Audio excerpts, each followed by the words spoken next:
Elijah, one of the greatest prophets to have ever lived, was born in Gilead, which is located in modern-day Jordan. This hilltop marked the reputed place of his birth, but it was across the river in Israel where his most significant work would take place. At the time, Israel was in deep sin and apostasy, and they were worshipping Baal instead of God. This troubled Elijah greatly, and the time came when God told him to go to the king's palace with a warning of judgment. At the time, Israel was split. There was the northern tribes and the southern, and he went to King Ahab, who was presiding over the northern tribes.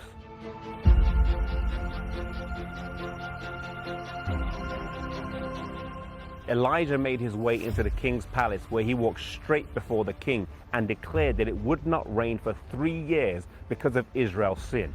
After making a swift exit, he was nowhere to be found, and the warning soon spread across the land. Elijah found refuge firstly by the brook Cherith, and then after it had dried up, he went to the widow of Zarephath, where miraculously they were sustained as the flour and oil was replenished each day. At the end of 3 years, the land was parched. People had died, and Elijah was called by God to speak to the king again.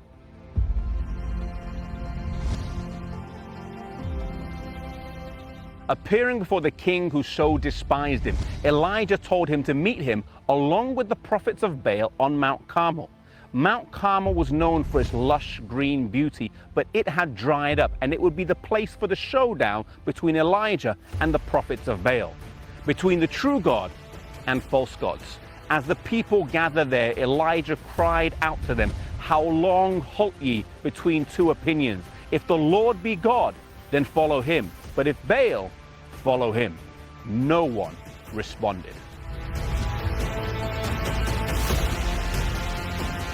Elijah then set the ground rules. There were to be 2 bulls chosen, 2 altars made. The prophets of Baal were to go first, and they had to call down fire from heaven.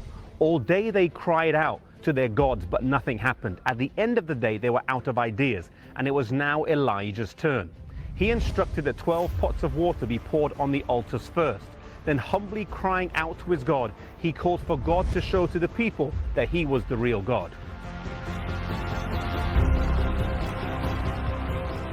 As Elijah ends his prayer, fire descends from heaven and consumes the altar.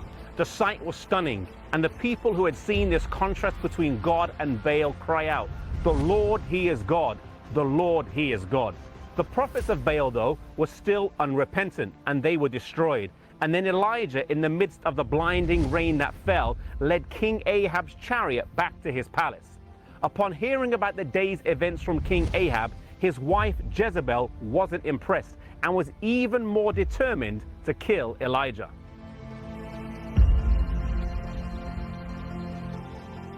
When Elijah heard this, fear and despair overtook him, and he ran away, eventually ending up in Mount Horeb after a 40-day journey. Elijah went through an experience that many of us do, in that after his great spiritual victory here on Mount Carmel, he went through a time of deep despair and discouragement.